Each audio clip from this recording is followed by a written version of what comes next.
ਪ੍ਰਧਾਨ ਮੰਤਰੀ Justin Trudeau ਨੇ COVID-19 ਨੂੰ ਲੈ ਕੇ ਅੱਜ ਇੱਕ ਖਾਸ ਸੰਦੇਸ਼ ਜਾਰੀ ਕੀਤਾ, ਜਿਸ ਦੇ ਵਿੱਚ COVID-19 ਦੇ ਵੱਧ ਰਹੇ ਮਾਮਲਿਆਂ ਦੇ ਉੱਤੇ ਚਿੰਤਾ ਦਾ ਪ੍ਰਗਟਾਵਾ ਤਾਂ ਕੀਤਾ ਹੀ, ਸਗੋਂ ਸਾਰੇ ਹੀ ਕੈਨੇਡਾ ਵਾਸੀਆਂ ਨੂੰ ਹਦਾਇਤਾਂ ਦੀ ਪਾਲਣਾ ਕਰਨ ਦੇ ਵਾਸਤੇ ਮੁੜ ਤੋਂ ਕਿਹਾ।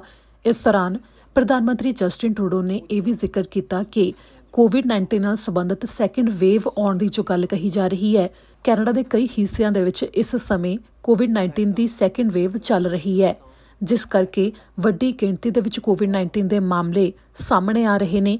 ਇਸ ਦੌਰਾਨ ਪ੍ਰਧਾਨ ਮੰਤਰੀ ਨੇ ਕਿਹਾ ਕਿ ਅੱਜ ਜੋ COVID-19 ਦੇ ਮਾਮਲੇ ਸਾਹਮਣੇ ਆ ਰਹੇ ਨੇ ਜਾਂ ਕੱਲ੍ਹ ਨੂੰ ਸਾਹਮਣੇ ਆਉਣੇ ਨੇ, ਉਸ ਦੇ ਬਾਰੇ ਤਾਂ ਫਿਲਹਾਲ ਕੁਝ ਨਹੀਂ ਕੀਤਾ ਜਾ ਸਕਦਾ, ਕਿਉਂਕਿ ਇਹ ਮਾਮਲੇ ਪਿਛਲੇ 2 ਹਫ਼ਤੇ ਦੌਰਾਨ ਜੋ ਵੀ ਵਾਪਰਿਆ ਉਸ ਦੇ ਨਤੀਜੇ ਦੇ ਵਜੋਂ ਸਾਹਮਣੇ ਆਉਣਗੇ। ਪਰ ਭਵਿੱਖ ਦੇ ਵਿੱਚ ਇਸ ਦੇ ਲਈ ਜ਼ਰੂਰ ਕੀਤਾ ਜਾ ਸਕਦਾ ਹੈ ਕਿ ਹਦਾਇਤਾਂ ਦੀ ਪਾਲਣਾ ਕੀਤੀ ਜਾਵੇ, ਇੱਕ ਦੂਜੇ ਨੂੰ ਕਿਹਾ ਜਾਵੇ ਕਿ COVID-19 ਨੂੰ ਦੇਖਦੇ ਹੋਏ ਜ਼ਿਆਦਾ ਇਕੱਠ ਵੀ ਨਾ ਕੀਤੇ ਜਾਣ।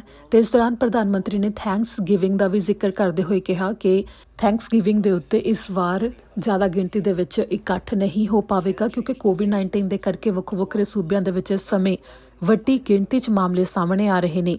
ਇੱਥੇ ਜ਼ਿਕਰਯੋਗ ਹੈ ਕਿ public health agency of Canada ਦੇ ਵੱਲੋਂ ਰਿਪੋਰਟ ਦਿੱਤੀ ਗਈ ਹੈ ਕਿ ਪਿਛਲੇ 5 ਹਫ਼ਤਿਆਂ ਦੇ ਵਿੱਚ COVID-19 ਦੇ ਮਾਮਲੇ ਕਰੀਬ 3 ਗੁਣਾ ਵਧੇ ਨੇ, ਜਿਸ ਦੇ ਵਿੱਚ ਸਭ ਤੋਂ ਜ਼ਿਆਦਾ ਜੋ ਮਾਮਲੇ ਸਾਹਮਣੇ ਆ ਰਹੇ ਨੇ ਉਹ 40 ਸਾਲ ਦੀ ਉਮਰ ਤੋਂ ਘੱਟ ਦੇ ਵਿਅਕਤੀਆਂ ਦੇ ਵਿੱਚ ਸਾਹਮਣੇ ਆ ਰਹੇ ਨੇ, ਜਿਸ ਦੇ ਵਿੱਚ ਨੌਜਵਾਨਾਂ ਦੀ ਗਿਣਤੀ ਕਾਫੀ ਜ਼ਿਆਦਾ ਹੈ। ਅੱਜ ਜੋ ਪ੍ਰਧਾਨ ਮੰਤਰੀ ਨੇ ਜ਼ਿਕਰ ਕੀਤਾ ਉਸ ਦੇ ਵਿੱਚ ਉਹਨਾਂ ਨੇ ਇਹ ਗੱਲ ਵੀ ਕਹੀ ਕਿ ਫਲੂ ਸ਼ਾਟ ਵੀ ਜ਼ਰੂਰ ਲਗਵਾ ਲਏ ਜਾਣ, ਕਿਉਂਕਿ ਅਕਤੂਬਰ ਤੋਂ ਬਾਅਦ ਜੋ ਫਲੂ ਦੇ ਮਾਮਲੇ ਵੀ ਸਾਹਮਣੇ ਆਉਂਦੇ ਨੇ ਤੇ ਸਰਦੀਆਂ ਸ਼ੁਰੂ ਹੋਣ ਜਾ ਰਹੀਆਂ ਨੇ ਤੇ ਸਰਦੀਆਂ ਦੇ ਵਿੱਚ ਬਿਮਾਰ ਹੋਣ ਦੇ ਮਾਮਲੇ ਜ਼ਿਆਦਾ ਸਾਹਮਣੇ ਆਉਂਦੇ ਨੇ, ਤਾਂ ਇਸ ਦੌਰਾਨ ਜ਼ਿਆਦਾ ਧਿਆਨ ਰੱਖਿਆ ਜਾਵੇ।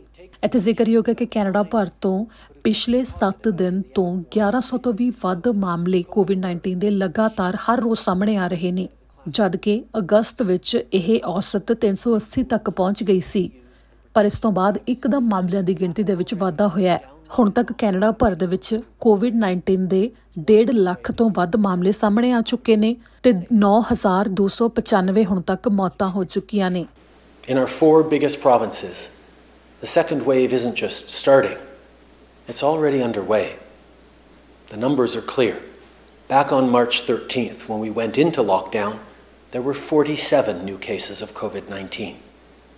Yesterday alone, we had well over 1,000. We're on the brink of a fall that could be much worse than the spring. I know this isn't the news that any of us wanted to hear. And we can't change today's numbers or even tomorrow's.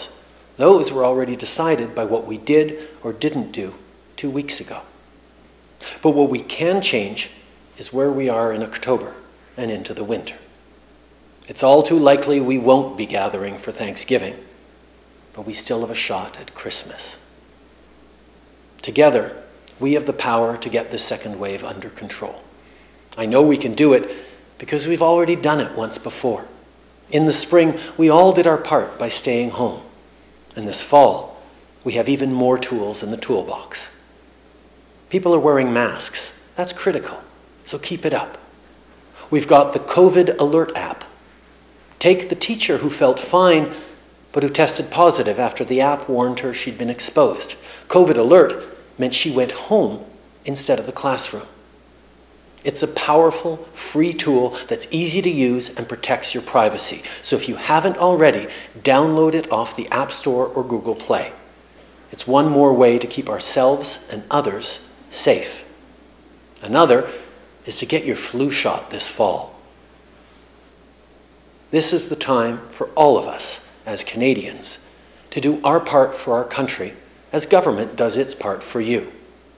There is a covenant between government and the people government serves. You need to know that you can rely on us just like you can rely on each other. Job 1 is keeping people safe. That's why we're signing deals on multiple potential vaccines, on therapeutics, on personal protective equipment. In fact, because we mobilized this spring, Canadians are now producing almost every type of PPE we need. We're helping the provinces and territories ramp up their capacity on testing while creating a federal response team for surge demand. And as soon as there's approval for faster tests to be used safely, we'll get them out across the country. If you need a test, you should be able to get one and get it quickly. This is about safety, and it's about what's right for Canadians. Protecting your health is the best thing we can do for the economy. So that's what we're working on first. And that brings me to the second part of the plan, supporting Canadians through this pandemic. The federal government will have your back, whatever it takes, to help you get through this crisis. Maybe you were one of the almost 9 million people who used the Canada Emergency Response Benefit this spring. We will continue to support all those who need it with a strengthened and broadened employment insurance system. Maybe your boss was able to keep you on the job or hire you back because the emergency wage subsidy helped with the payroll. People still need this program, so we're extending it right through to next summer. Or perhaps you're a business owner needing extra help to bridge to better times. For you, among other measures, we're expanding the Canada Emergency Business Account. And there's a lot more we're going to do. Go to canada.ca/coronavirus to see what support is available right now and how to apply. I know some people are asking how we can afford to do all this for Canadians. That's fair. But low interest rates mean we can afford it. And in fact, doing less would end up costing far more. Doing less would mean a slower recovery and bigger deficits in the long run. While we're dealing with this pandemic, I don't want you or your parent or your friend to take on debt that your government can better shoulder. So yes, in the short term, we'll keep investing. But beyond the emergency, as we start to build back better, we must do that in a fiscally and sustainable way. Investing for our recovery must be done responsibly. By creating a Canada-wide early learning and childcare system, we'll ensure that kids have access to care and that no parent, especially no mother, has to put their career on hold. This pandemic has reminded us all that building strong social supports is essential to growing the economy. By accelerating progress on national universal pharmacare, we'll get people the medicine they need while alleviating pressure on the healthcare system. Energy workers innovating to decarbonize.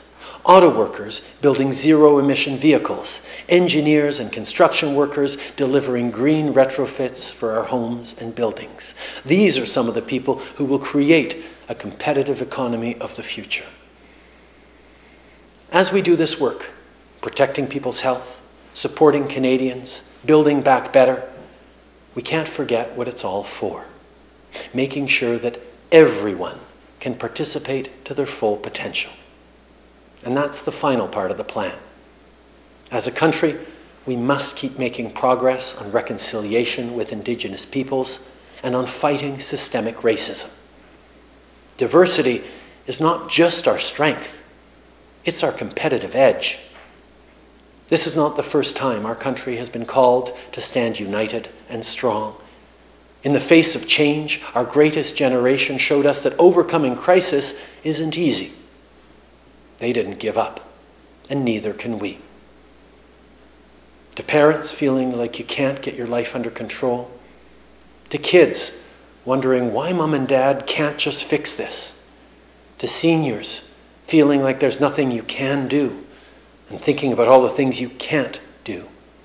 That's understandable. But can't will not define us. We can bend the curve.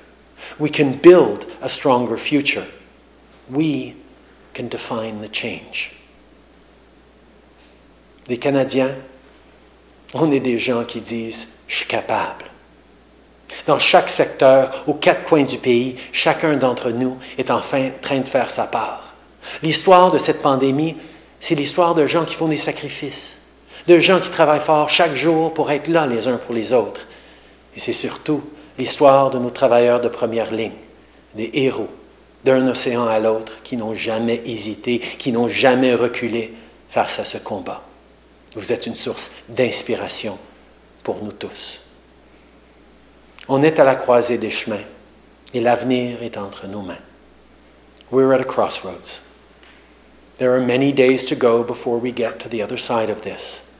But there are also many of us to get us there, so long as we each remember to do our part. And I know that we will. We are Canadians, and together, there's nothing we can't do. Prenez soin de vous, mes amis. Merci.